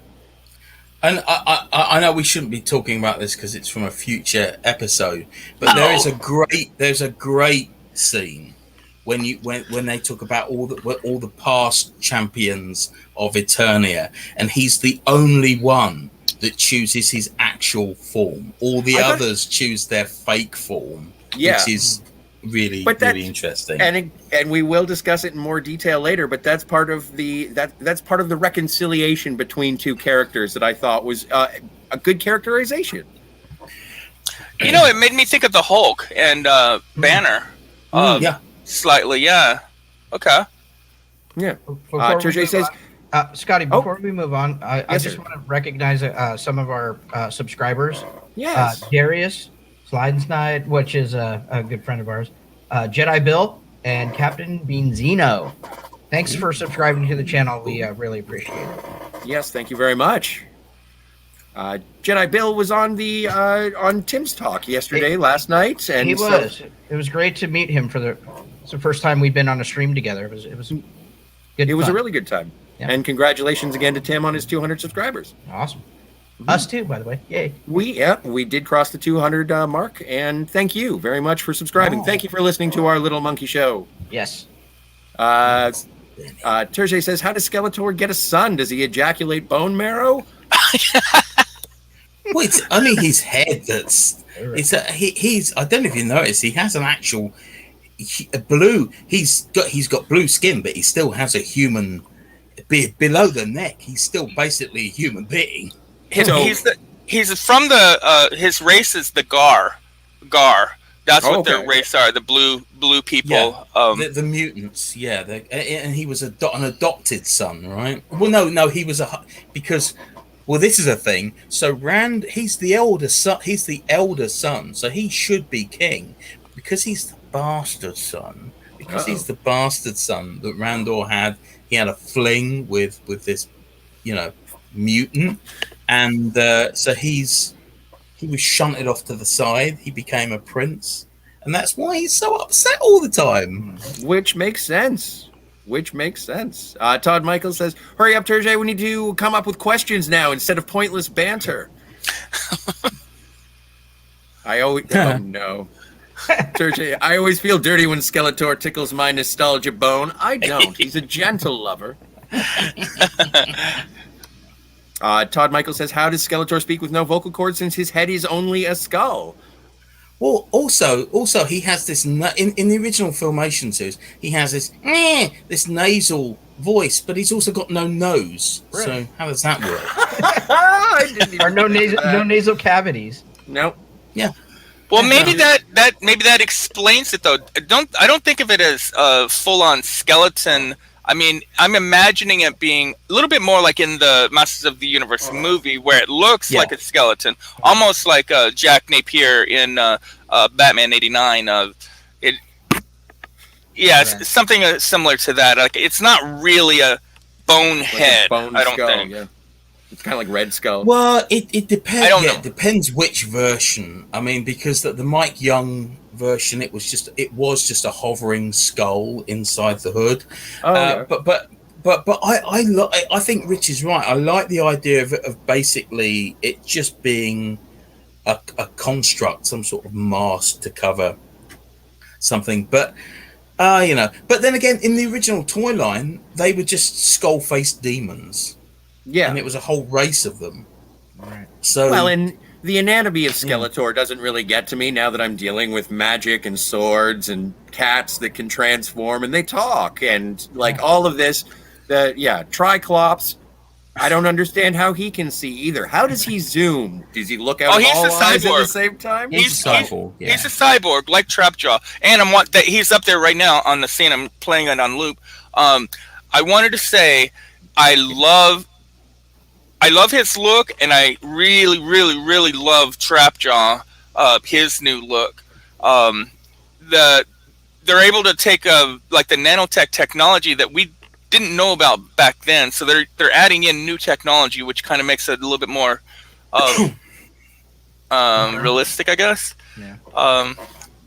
Well, even just interesting thematically, I thought that battle between technology and being betrayed by magic, I thought that was kind of a cool way. Instead of just saying, no, they're the bad guys, we fight them. There's a reason why we fight them.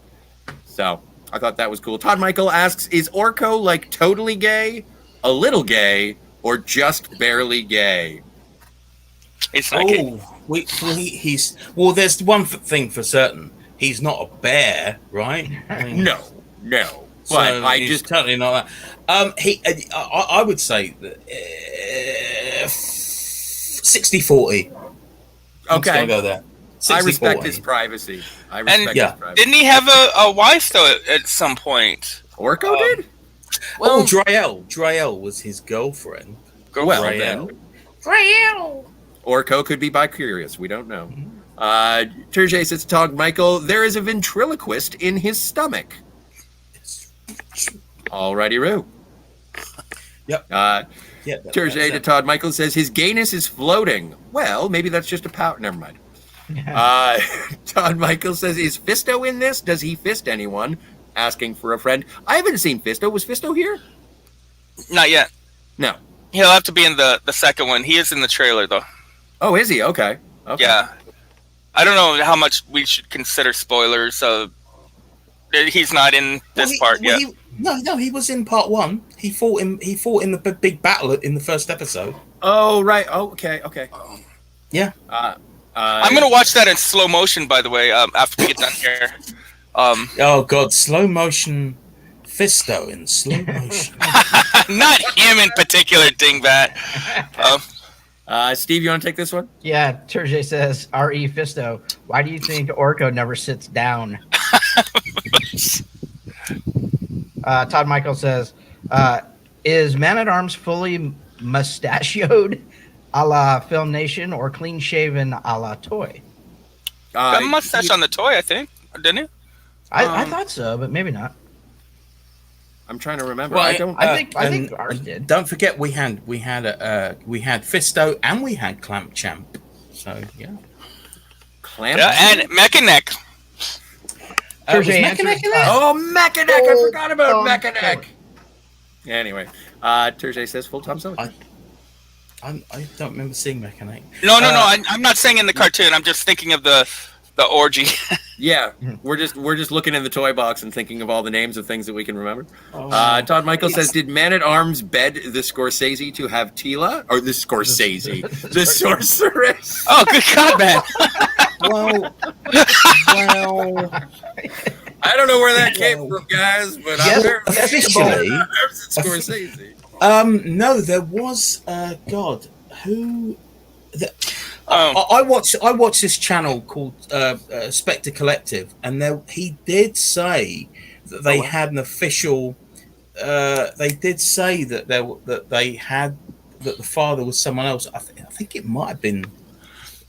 I can't remember who it was, but there's the Tila and Sorceress costume design that you were talking about earlier. Mm-hmm. The dragon thing.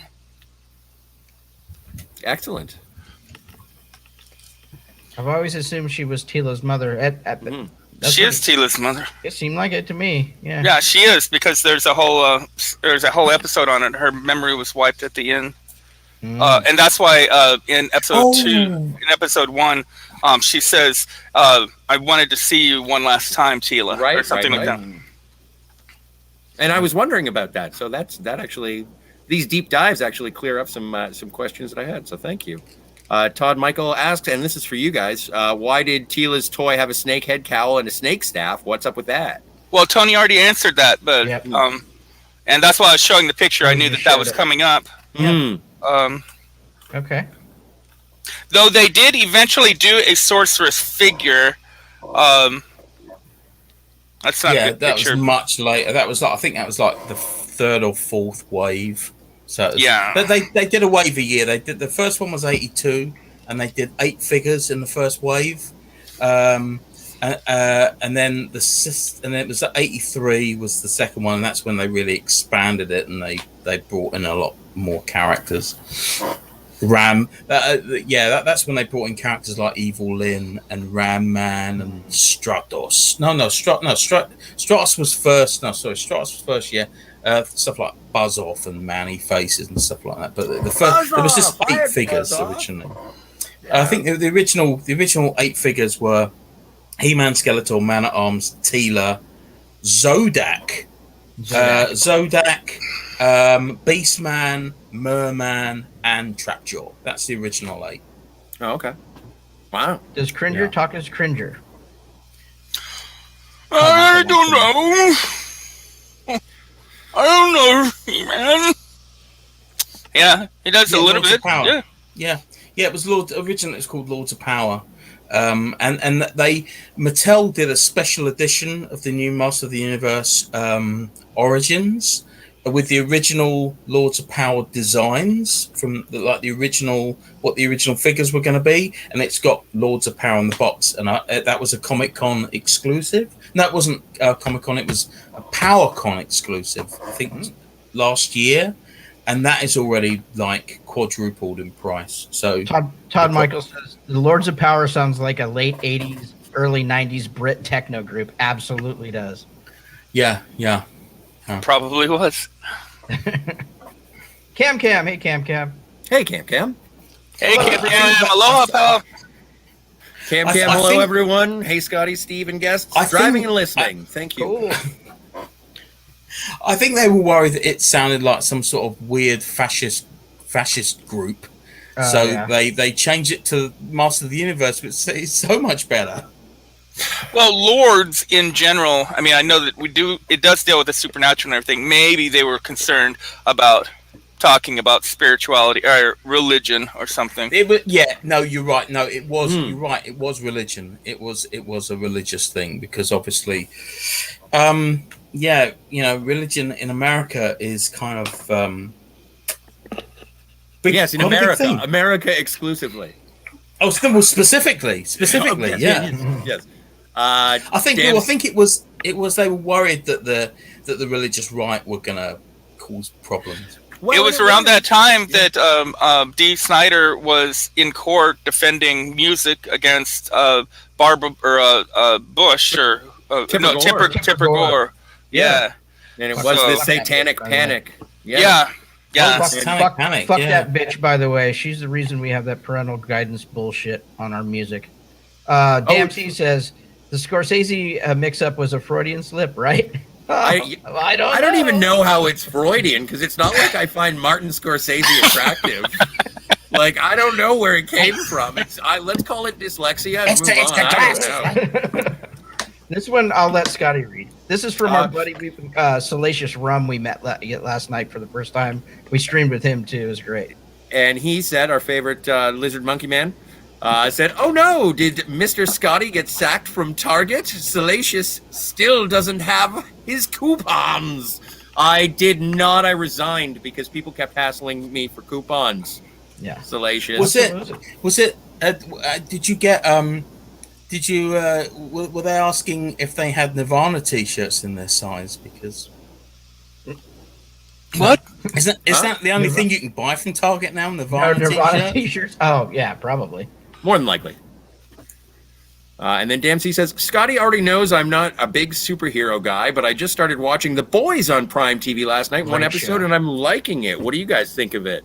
I love it. I think it's great, and I hope you cannot do too. wait for season 3. Yeah, I can't wait for season 3. So The Boys, The Umbrella Academy, and Doom Patrol are my 3 favorite comic related shows on TV right now. And I would encourage everybody to watch all 3 of them. They're great. And shows. Swamp Thing. But The Boys is awesome. Swamp Thing is awesome. That one season of Swamp Thing was so amazing. It was good. And they chickened out. And they, Yep. Chicken out as in voodoo and stuff. There's voodoo in it, right? I haven't watched it yet. It's pretty good. It's pretty good.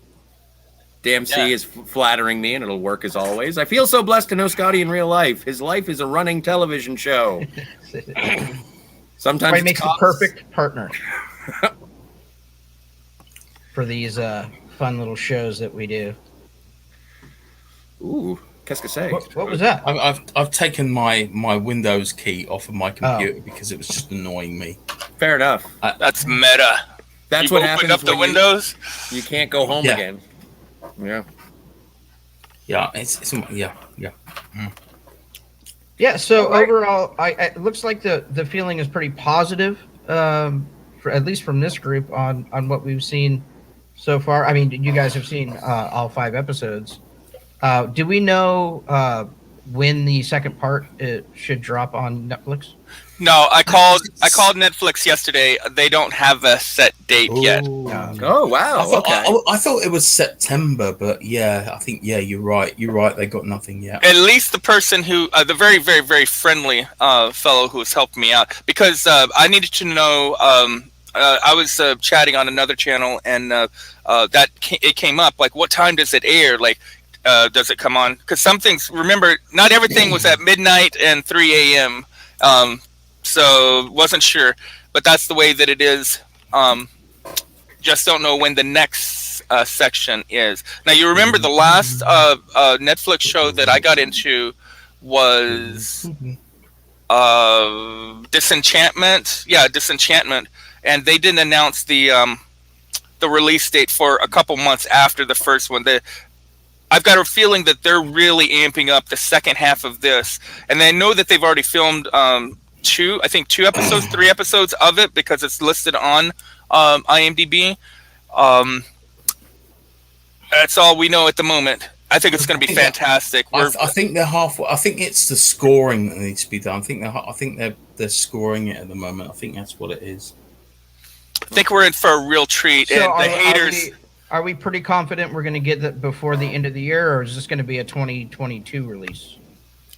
At the second, I don't know, because Disenchantment came out the following spring. Part 2 of it did. So the one thing about the way Netflix drops everything all at once, especially when we're doing these kind of short runs, 4 or 5 or 6 episodes, and then usually, unfortunately, there's a long break, sometimes up to a year before we get either the season 2 or the part 2. So I hope that they are able to bring it to us in a, or to people who want it in a more timely fashion. Well, Tony, getting back to you about the rights converting and everything, how is that going to affect the release date of the part 2? Well, as long as it comes out before 2023, it'll be fine. Mm-hmm. But so what happened? So the rights revert back. So they're just trying to throw everything they can out then right now. Well, right? Mattel created Master of the Universe, and it was I think it might have just been after the failure of the Mike Young series. Mm-hmm. So I think it might have been about 2003, 2004. I can never remember, but they sold the rights to Universal, but the deal was that they wouldn't get it until it might have been 15 years. So it was 2008 then. And everything reverts to Universal. Warner Brothers had planned to do a live action film, and then Sony were going to do one, and they both fell through. So it looks like Universal want to go. I think David Goyer was going to at one point was attached and Warner Brothers. John Woo as well. Right? John Woo. Yeah. McGee, John Woo. A lot of people. I know. Christian Harloff talks about when he was working with David Silver reading scripts. Yeah. That he came across one of the best scripts for Masters of the Universe he's ever read or seen. No, and he was like, "This has to get made." They wrote a treatment. Christian Harloff wrote a treatment. Yeah, that's right. Christian Harloff wrote a treatment, and it was a really solid idea. Yeah. My dream, what I really want to do is I want to make a short sort of 3 or 4 minute fake trailer. I want it to look like a sort of an Italian exploitation film from the early 80s. Someone like Sergio Corbucci or someone like that. And I wanna call it Maestro della Universo or something, you know. I want to make it look like a really low budget Italian movie, as if someone had just decided to, you know, just to do a cheap rip off of it, and maybe call it Master of the Power or something, just to see what it would look like. But I don't know. But I think you could make. I would say you could probably make a low budget Master of the Universe movie, an R-rated one, for something like somewhere between 20 and 30 million. Keep it based around Castle Grayskull. Have him be the wandering barbarian, and just basically it'll be a siege movie. And what you do is you just have maybe Trapjaw, Beastman, and maybe Merman, and they're kind of laying siege to Grayskull. And then right at the end of the movie, you get a very brief cameo from Skeletor, which would lead into a sequel. Well, there's a lot of characters that we see in Preternia. That's a word that you guys will figure out in a few episodes. That could show us things from the past. Total full-on adventures. Oh my god! Yeah. Damn, I am really good. Damn, she says it becomes a Mac now, right? Yeah. I you know what?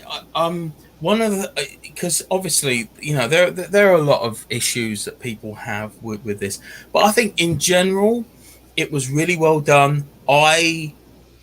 Spoiler alert, I loved Dennis Haysbert as King Grayskull on his Triceratops. Awesome. It originally in the Mike Young series, he basically just rode a saber-toothed version of Battle Cat, but it was this huge, but it was a Triceratops, and it was so cool. And Dennis Haysbert, I think, sadly, I've got a feeling that some people are going to take umbrage with this version of King Grayskull, and that's bullshit, because it was a really awesome interpretation of the character. But I don't know. But the fact that Wondar, the Wonder Bread He-Man is in it, it was. Yeah. Oh, come on now, let's save it for later. Yeah. Okay. We'll be in on this thing. Yeah, I am looking forward to talking to you guys about the subsequent episodes. Yeah. Next week. Yeah. Todd Michael says, "I want Lost in Space season 3." No, yeah, I know. Where the hell is it? Drop it already. I know it's in the can. They've been sitting on it for like a year and a half. Yeah. Yeah, I don't know what they're doing. It's maybe they realize they don't have a lot of other stuff in the can, so they kind of sort of letting it out. I don't understand why they didn't do the same. Why not just do the same as they're doing with this, and just sort of cut it in half? Yeah. Put the first half of the season out, and then. So the reason one of the pioneers of the shorter seasons was Sci-Fi. Universal, through their Sci-Fi property, Sci-Fi started doing these 20 episode seasons cut in half. So you'd get a 10 season drop, right, over 10 weeks. Then you'd get like a 4-month layoff, and then you get another 10 weeks of the back half of the season. That kind of precipitated the shorter seasons for all of television. But yeah, I think Netflix, even if they wanted to drop them all at one time, they could still do that, right? Drop half, then wait 6 months to drop half, or wait 4 months and drop half. Keep this in mind. The original Filmation Masters of the Universe show had like 68 episodes a season or something. Yeah. And now it was and now we're down to 10, or like a limited series with 6 episodes. I think there was 72. Something along. I know it's some right around there. I think I've got all the seasons of both shows just on DVD though. But I got all the every single source material up until I think 2017. I think that's the latest of these, 17 or 19. Oh, okay, 130 episodes. Blimey. Oh wow. Both seasons? Yeah, 65 episodes per season. Oh, okay, yeah, 65. Yeah. Okay. Yeah. And see, I'm so excited to watch this again. You can all tell. I'm going to watch some of it in slow motion, and then some of it just to pay attention to, like the townspeople, because a lot of those are from other from the past. They're from we've seen either that race or that type of character or that person before. It's really, really neat. I was quite taken by the diversity of characters and character designs with the different aliens or creatures or whatever you wanted to call them, just in seeing them. And I have a hard time calling Masters of the Universe fantasy, even though it blatantly is, because I always say, no, I don't like fantasy. I don't like this stuff. But that was, I'm engaged with everything about it. It's just a visually dynamic, and the story is engaging to me. And so when people are upset at it, I just don't get it. So I've got the question of all questions. All right. And obviously I've got YouTube going on over here, and I'm seeing all the complaints from on other channels. Is this show woke? I don't think so, because I don't know what your definition of woke is. Like well, yeah, exactly. No, who knows? Who knows what it is? But everybody seems to be bitching about it. Like I would say no, because He-Man saves Teela, and that's not woke. Essentially, you've created the drama of the show by eliminating the most powerful character, and now you have put a weaker, by definition, character front and center. So I would say, if you think this is woke, I don't know what woke is. If you're saying that the drama of the show is based on having a weaker character who is a woman, like that's then I get, if this is woke, then I don't know what you're fighting against. Dude, I could understand the argument if these characters were some new creation, but as far as what I've heard, not only from our two panel of experts, but also just in my own little research, these are characters that have always been there. So there is no, I just don't see the argument. I think if like I told Tony earlier, I think anybody that's trying to make those comparisons, look, a lot of times in fandom, when people talk about woke, I'm right there with them. Yeah, there's a bunch of agenda-driven stuff being made, admittedly we've talked about it on the show, by some of the creators. But this in particular, if you're trying to find wokeness and nonsense in this particular IP, I think you're picking that shit out of pepper. That's all. How are you gonna have a woke show with a guy named Fisto? Right. I don't know. Yeah. And Tongue Lasher. Don't forget about. I mean, yeah. Like, I don't know. I don't see it like that. And I can continue to respond to that exact question of all question as we get to the end, because even at the end of this half of the season, something completely it is the opposite of what you would consider a woke character response to be. Like, anyway. Okay. I don't want to get into the end until we get to the end. Yeah, there's so many things I wanted to say. I can't say it. We still got Monday and we still got Tuesday, guys. They won't run. Obviously, they won't run as long as this. We'll try to keep it a little more condensed. We do have a couple more comments to get to. Dempsey says, "Is there a Fantasmagorium Discord?" There is not yet. I'm not a okay. Go ahead. I was going to say we have a Twitter where we try and keep our shows updated. We do have a website, Fantasmagorium. There we are, Fantasmagoriumshow.com. We do have our stream elements where if you'd like to support the show, you can absolutely do that at streamelements.com/fan Scorsese show, Fantasmagorium show /tip. There you can, if you'd like to join our Facebook group, please feel free. We are available. We're still wrestling with all of these technologies and sites and places to be able to interact with you. We don't have a Discord. We don't have a Twitch. We will get to it, I swear to God. Maybe with the Discord, I'm not a huge fan of the Discord, but we're not opposed to anybody out there who wants to kind of manage that part of it. If you want to take up the mantle, give us a chat. I'll tell you what, there's a really good Discord channel called Rec Connoisseurs. So if you want to, that is true. Bunyon does have that, yes. But yeah, you can contact us through our contact form on our website. It's just www.phantasmagoriumshow.com. Let's see. Or you can call me, damn. Just use your phone. It's fine. Yeah. This is the 1970s. Todd Michael says this $30 million Master of the Universe movie of Snipes can use all the old 70s Doctor Who gravel pits and quarries as sets. That's right. I think that's sadly most of those are now housing estates. Of course. Surprise! Wow. All right, guys. Or reservoirs. Reservoirs. I'm thinking.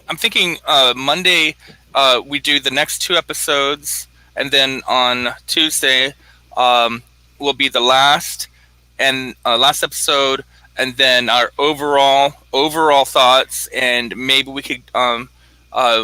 By that time, word will get around, and more people can join, check us out, send in super chats and all that stuff, or sure. Do whatever tips. Yeah. And we'll also have the entire weekend to know what other channels are saying, what the word is, what the IMDb is, or Rotten Tomatoes is. Right. We'll have a better idea, and it'll be by that time, people should be on board because it's a freaking awesome show. Well, I plan on, like I said, I'm not a huge fan, but I'm invested. I'm going to watch the 3 remaining shows over the weekend, so I should be caught up by Monday. Well, it'll be interesting. We'll have a conversation. Tony looks like a floating head. He does. He does. He's got a blue tint to him. He's almost like a bearded Skeletor. There it is. There it is. Oh yes, we'll have a special appearance, I'm sure. Yeah, Dempsey says, I'd rather shit in my hands and clap than give you a call, Scotty. I know, baby. Kidding. Just kidding. Okay. Oh, special. Man, do I know exactly what you mean, Dan. All right. Well, I don't need to be abused by you. There are hundreds of people who want to abuse me. All right, especially after a microwave fish dinner. This is true. It's been a great show. Thank you both for coming on. Yeah, this is going to be a great little segment, I think, for the next couple of days. We'll have some more fun on Monday and Tuesday. Thanks a lot for joining us. We really appreciate it. Yeah, thanks, guys. Thank you.